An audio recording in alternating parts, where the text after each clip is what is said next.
Greetings to you this day. This is Michelle Strickland, and I'm coming to you today with my daily theology lesson. It's my daily meditation that I do for myself. I record it and I release it because maybe somebody else out there can get something out of it. It just so happens that I love theology. Choose God this day. The bad guys, they sin. The good guys, we sin. We all sin.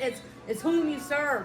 You may have things that you deal with for the rest of your life, but if you come to God with it, turn it over to God and He can help you with it and get through it. You don't have to be perfect. No one is perfect. No one. Love yourself. Love yourself, because if nobody else loves you, if you love yourself, you'll be okay. And never give up on yourself. Never. If you lost everything, if you have yourself, you have everything. You can always rebuild. For those of you who are just tuning in, I focus out of three major religious texts. The Bible, the Quran, and an introductory Buddhist text called The Shape of Suffering. And it deals with dependent co-arising. And without no this, there's no that, you know. And everything that we do and say has an effect on our senses, you know. And I try to hit each of these texts twice a week, you know. Sometimes more, sometimes less, depending on how I'm led to meditate each day. Anyway, we're back into the rotation of The Shape of Suffering, and I only read a little bit of it at a time.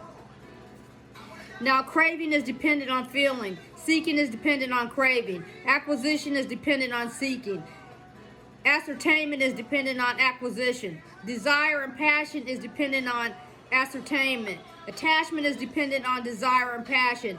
Possessiveness is dependent on attachment. Stinginess is dependent on possessiveness. Defensiveness is dependent on stinginess. And because of defensiveness, dependent on defensiveness. Various evil, unskillful phenomena come into play. The taking up of sticks and knives, conflicts, quarrels, and disputes, acquisitions, decisive speech, and lies. Thus, anada, these two phenomena, the chain of conditions leading from craving to birth, aging, and death, and the chain of conditions leading from craving to quarrels, as the duality flow back into the place at feelings. I'm gonna stop right there. Have a good day.